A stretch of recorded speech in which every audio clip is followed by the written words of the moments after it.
یہ تمام سیاسی جماعتیں جو کہ کراچی کے لیے کسی نہ کسی حد تک ذمہ دار ہیں، یہ جینوئنلی، یہ واقعی دل سے کراچی کے مسائل کا حل نکالنا بھی چاہیں تو سوال یہ اٹھتا ہے کہ یہ کیسے نکالیں گے اس صورتحال کا حل۔ اچھا، میری دادی ایک پنجابی کا محاورہ بولا کرتی تھی کہ سفید مونچھ کوڑ کے لیے، یعنی کہ سانپ نے ایک زہریلی چھپکلی کو اپنے منہ میں دبا لیا ہے، اب اسے نگلے گا تو بھی مر جائے گا اور اگر چھوڑے گا تو اس کے کانٹے سے مر جائے گا۔ اور یہی صورتحال کراچی کی سیاست کی اور کراچی کی سیاسی جماعتوں کی، بالخصوص پی پی پی اور ایم کیو ایم کے بیچ میں ہے۔ اب سوال یہ اٹھتا ہے کہ یہ صورتحال کیوں پیدا ہوئی؟ پاکستان کے سب سے بڑا شہر جو ہے اس کے اندر یہ سیاسی صورتحال کس طرح سے پیدا ہوئی؟ تو اگر آپ ذرا اس کے اوپر غور کریں نا، دیکھیں، یہ جب آپ کسی سیاسی جماعت سے اس کی ڈیسیژن میکنگ پاور چھن جاتی ہے تو پھر وہ نہ تو فیصلہ کر پاتی ہے کسی بھی صورت کے اندر، کسی بھی صورتحال کے اندر، اور نہ ہی وہ کسی قسم کی کوئی حتمی نتائج کی طرف بڑھنے کے قابل رہتی ہے۔ ہم نے دیکھا کہ بانی ایم کیو ایم کی موجودگی میں بہرحال یہ پارٹی سخت فیصلے کر لیتی تھی، حکومتیں چھوڑ بھی دیتی تھی، کچھ عرصے بعد چلی واپس آ جاتی تھی، لیکن پھر بھی وہ اپنے طور پر فیصلہ کرنے کے لائق ہوتی تھی۔ لیکن ان کے جانے کے 15-20 برس بعد تک یہی صورتحال رہی۔ ایک وقت آیا کہ جب یہ پارٹی ٹوٹ پھوٹ کا شکار ہوئی اور اب اس کے پاس فیصلہ کرنے کا، اپنا فیصلہ کرنے کا اختیار ہی نہیں رہا، صرف سے اختیار ہی نہیں رہا۔ پیپلز پارٹی کا ان کے مقابلے میں اگر آپ دیکھیں تو وہاں پر پیپلز پارٹی کی قیادت کافی حد تک بٹی ہوئی ہے کراچی کے معاملے میں، جس میں جو روایتی قیادت ہے پیپلز پارٹی کی، اس کا خیال ہے کہ نہیں، سندھ، اندرون سندھ ہمارا اصل سپورٹ بیس ہے، ہمیں اپنی ساری توجہ اس کے اوپر دینا چاہیے، اور جس پارٹی کی نوجوان قیادت ہے اس کا خیال ہے کہ نہیں، ہمیں کراچی پر توجہ دینی چاہیے۔ تو وہاں پر بھی کوئی حتمی فیصلہ سازی کا ماحول نہیں ہے۔ اور جب آپ جن لوگوں کے ہاتھ میں آپ ذمہ داری دیتے ہیں کسی چیز کا خیال رکھنے والا، لیکن ان کے اندر فیصلہ کرنے کی طاقت ہی نہیں، فیصلہ کرنے کی قابلیت ہی نہیں رہتی، تو پھر ظاہر ہے کہ صورتحال اس سے مختلف کیسے ہو سکتی ہے؟ تو یہ امید رکھنا کہ کسی ایک سانحے کی وجہ سے، کسی ایک واقعے کی وجہ سے، چاہے وہ کتنا بھی خوفناک ہو، کتنا بھی دل دہلا دینے والا ہو، اس صورتحال میں کوئی تبدیلی آئے گی، میرے خیال میں ایک دیوانے کا خواب تو ہو سکتا ہے، اس کے اندر کوئی حقیقت نہیں ہو سکتی ہے۔ عامر صاحب، یہ فرمائیے گا صرف بات کراچی تک کی نہیں ہے، اگر انٹیریئر سندھ کی بات کر لیجیے، مگر اس پوری صورتحال میں اس وقت تو تینوں جماعتیں اسی معاملے پر گفتگو کر رہی ہیں، جو بھی ثانیہ گل پلازا کے بعد کی صورتحال ہے۔ اگر عوام کہیں بھی نہیں ہے، مگر وفاقی حکومت کا آپ سمجھتے ہیں کوئی کردار ہے کہ اس کے پاس آپشن ہے ان چیزوں کو سارٹڈ آؤٹ کرنے میں؟ عائشہ، یہ معاملہ اگر تھوڑا سا زیر بحث لایا جا سکتا ہے تو وفاقی حکومت کی ان ذمہ داریوں کے بارے میں آپ کیا کہیں گی جو کہ بڑی کلیئر ذمہ داریاں ان کی؟ کیا وفاقی حکومت ان ذمہ داریوں کو نبھا رہی ہے؟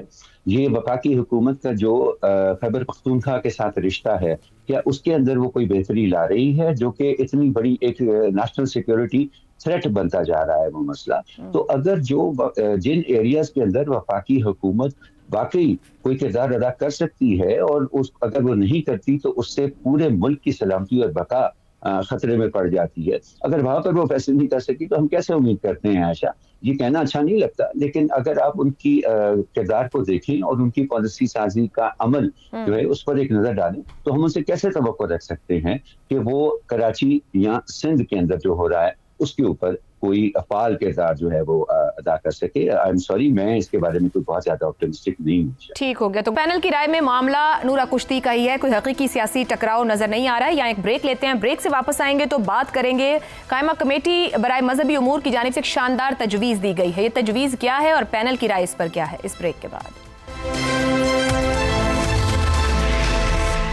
پروگرام میں ایک بار پھر خوش آمدید۔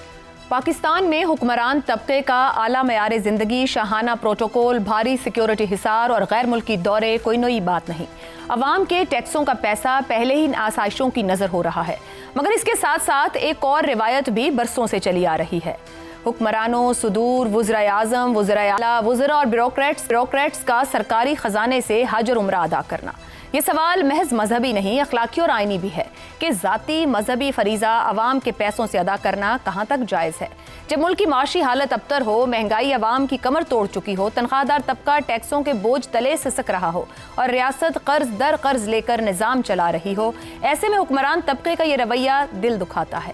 حج اور عمرہ یقیناً عظیم عبادات ہیں، مگر عبادت کی روح تو ذاتی قربانی میں ہے، نہ کہ سرکاری پروٹوکول، بزنس کلاس ٹکٹوں، 5 اسٹار ہوٹلز اور اسٹیٹ گیسٹ کے اعزاز میں۔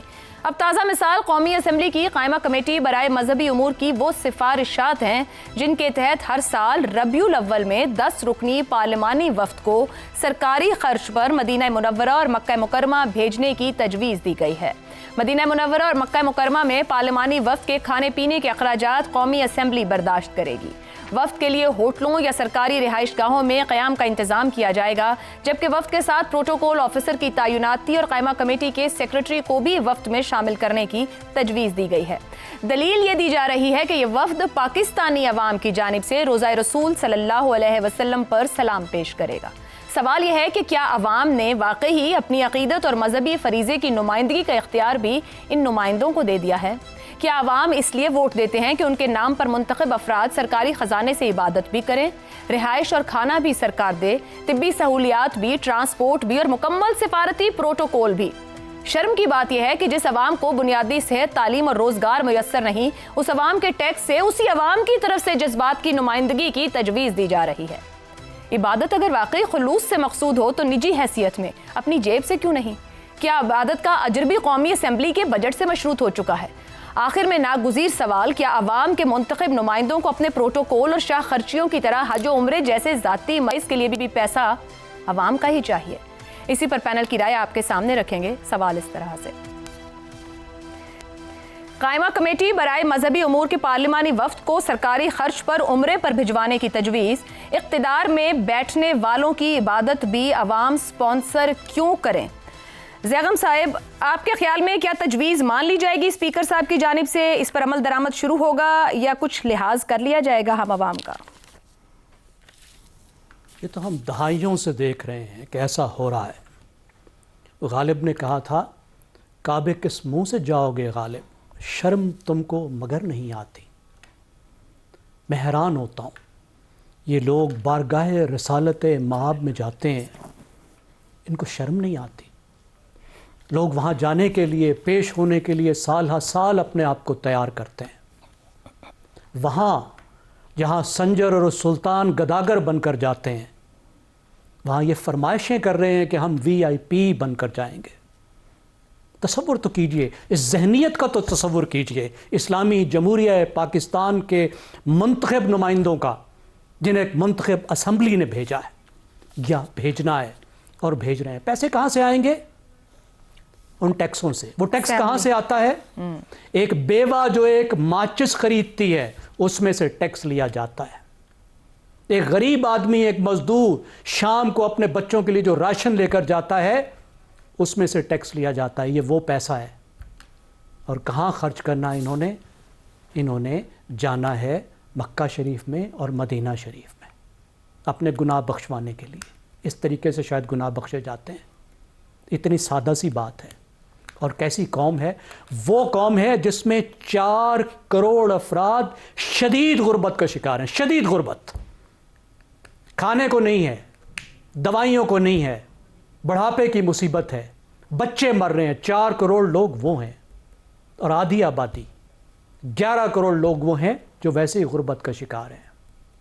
تو کیا یہ قوم اس سطح پر ہے کہ اپنے پیسوں سے، اپنے ٹیکس کے پیسوں سے ان لوگوں کو اس طرح گناہ بخشوانے کے لیے بھیجے؟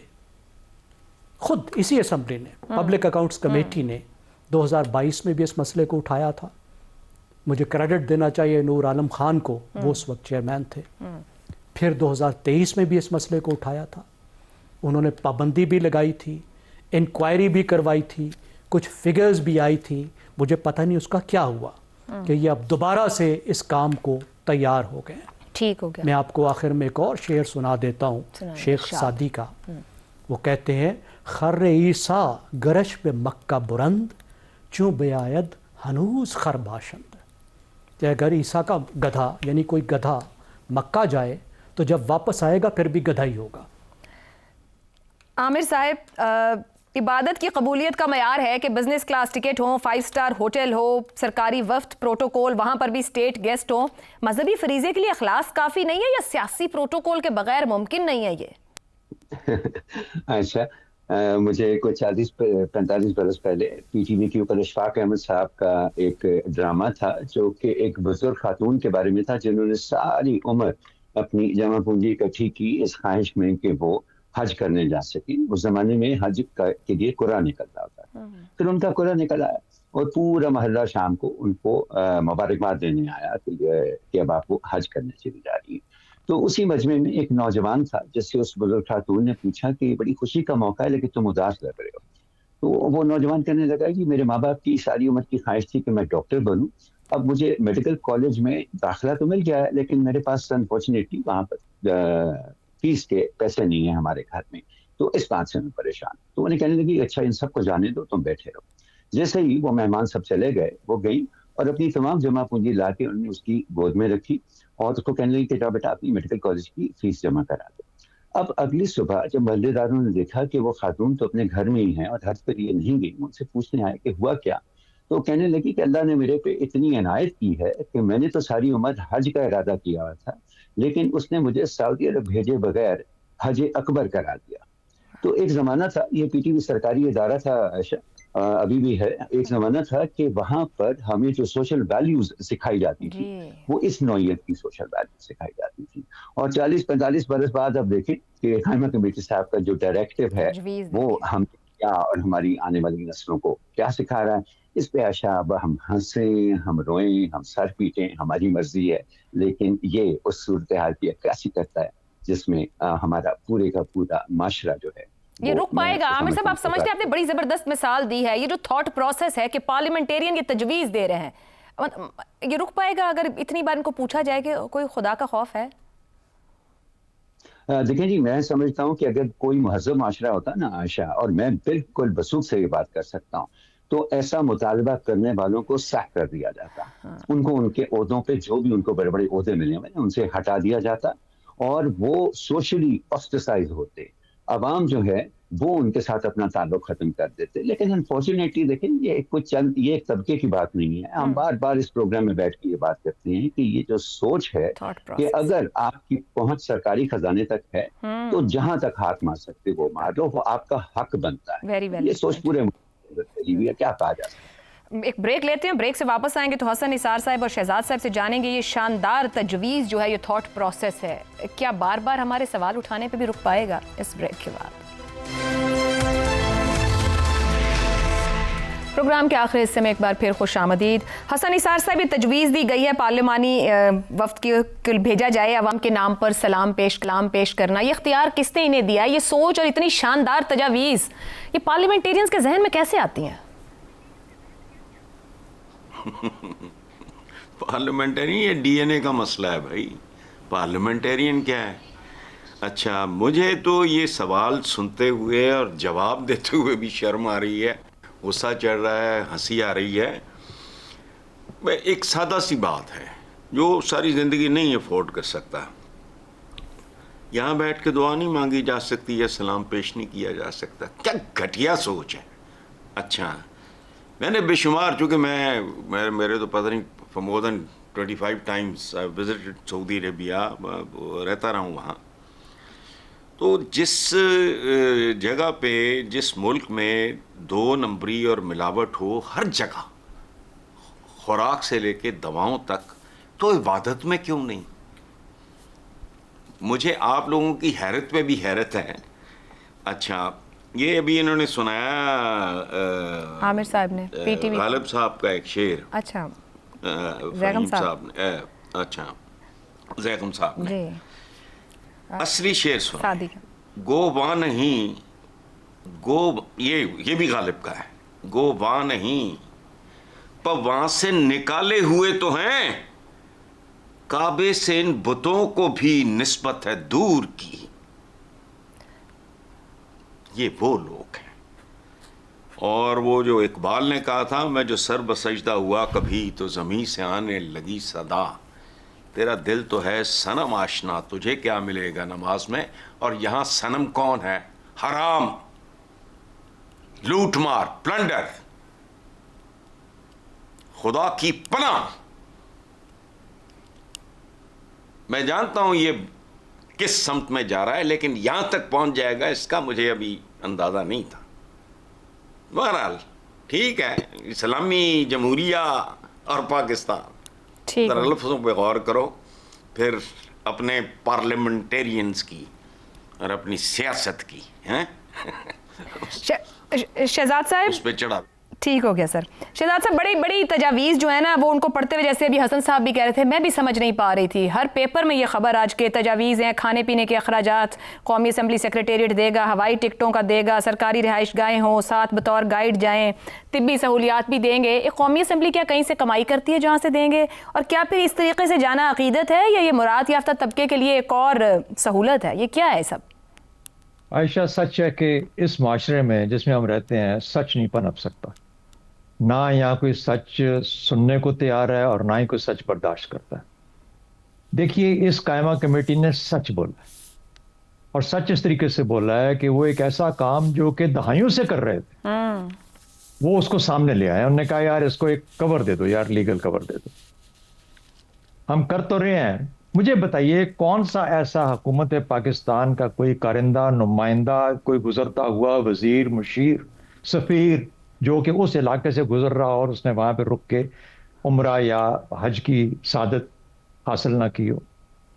اچھا, اور یہ عمرے خاص طور پر, حج تو چلو میں نہیں کہتا, وہ زیادہ لیگل میٹر بن جاتا ہے, تو اس لیے, لیکن کم از کم عمرے کی حد تک تو ان کا رہن سہن, ان کا کھانا پینا, ان کے ہوٹلز, ان کی گاڑیاں, ان کا طواف, ان کے آگے پیچھے جانا, ان کے ساری چیزیں جو بھی ہوتی ہیں, یہ سب کی سب حکومت پاکستان دہائیوں سے برداشت کر گزرتے جا رہے ہوں گے between Pakistan, Asia and America and Asia and London, رکیں گے جا کے مکہ شریف میں, جدے میں. تو یہ جو کور تھا اس کو انہوں نے کھول کے رکھ دیا. انہوں نے کہا یار یہ اب اس طرح نہیں, دیکھو ہمیں اللہ سے ڈرنا چاہیے. اور مجھے یوں لگتا ہے کہ ان سے زیادہ, کیونکہ ان کے تو عمرے چل رہے تھے, یہ جو قائمہ کمیٹی والے, ان کو کوئی نہیں روک سکتا. جس نے کرنا ہے 10 دفعہ کرے, 3 دفعہ کرے, 4 دفعہ کرے. حکومت پاکستان اس کو سپانسر کر رہی تھی. مجھے یوں لگتا ہے یہ جو پروٹوکول آفیسر ہے نا ان کی, یہ جو قائمہ کمیٹی کا, اصل میں یہ محرک ہے اس کا, کیونکہ اس بیچارے کو موقع نہیں ملتا. جب تک یہ کمیٹی بذات خود کمیٹی کے طور پہ نہ جائے تو پھر یہ سیکٹری صاحب بھی جائیں گے, پھر یہ بھی جائے گا, پھر میڈیکل کا اٹینڈنٹ بھی ہوگا. یہ غریبوں کی ریکوائرمنٹ سر, پھر اس کی ریکوائرمنٹ بھی فکس کی گئی ہے کہ وہ ربیع الاول میں پہنچنا ہے, وہ 7 دن سٹے کرے گا, اور پھر اس کو میڈیا کا بھی پروٹوکول ملنا ہے, سب کچھ فکس طے کر کے دیا گیا ہے کہ 8-10 دن کا کیسے سسٹم چلنا ہے. دیکھیں نا, اب اتنے امپورٹنٹ لوگ جائیں گے. اور ساتھ نے یہ بھی واضح کیا اخبار کے اندر, میں نے جب یہ ہیڈ لائن پڑھی, انہوں نے کہا ہم آپ کے لیے دعا کریں گے ان لوگوں کے لیے جنہوں نے ہمیں نمائندہ چنا ہے. تو کہنے کا مطلب یہ ہے کہ ملک کے لیے دعا, ان لوگوں کے لیے دعا جن نے ووٹ دیے. تو اب مجھے بتائیے کہ اس سے زیادہ اب یہ سچ نہیں ہے تو اور کیا ہے؟ اور سچ ہم میں برداشت کرنے کی اہلیت نہیں ہے. اس لیے ہم دیکھیں نا ان کو کیسے, سچی بات ہے, میں تو وہ جو ہیڈ لائن پڑھ کے, میں نے تو خبر بھی نہیں پڑھی تھی, نکل گیا تھا آگے, لیکن آج احساس ہوا کہ آپ کا یہ جو سوال ہے یہ ضرور کوئی ایک سیریس ایفرٹ مانگتا ہے کہ اس کو ڈیل کیا جائے, ٹریٹ کیا جائے. اس سے زیادہ میں اور کیا اس کے بارے میں بات کروں آپ سے. میرا خیال ہے کہ ان کو جانے دیجئے, یہ واقعی بہت حقدار بھی ہیں اور ہمارے لیے دعاگو بھی ہوں گے, لیکن خاص طور پر پروٹوکول آفیسر اور سیکرٹری اور وہ جو میڈیکل کا جو عملہ ہے نا, ان کی زیادہ سنی جائے گی. شہزاد صاحب, منشور تو عوام کے لیے لکھتے ہیں, پارلیمنٹ میں بیٹھ کے قانون سازیاں اپنے لیے کرتے ہیں, پھر منشور کے اندر ہی لکھ دیں کہ ہم وہاں بیٹھ کر آپ کے لیے اپنے لیے قانون سازیاں کریں گے. عائشہ, کون سی نئی چیز ہے, کون سا عمل ان کا کسی کا بھی آپ کے ٹیکس کے پیسے سے نہیں ہوتا. مجھے بتائیے, جن کی بجلی, جن کے کھانے, گھر کا kitchen, just because they happen to be the members of whatever ایور اسمبلی یا کسی حکومت پاکستان کے کارندے ہیں, اگر ان کے چل رہے ہیں بھائی بجلی, ان کے بجلی کے بل ہمیں اور آپ دیتے ہیں. بالکل ٹھیک. کیا باتیں کر رہے ہیں ہم لوگ.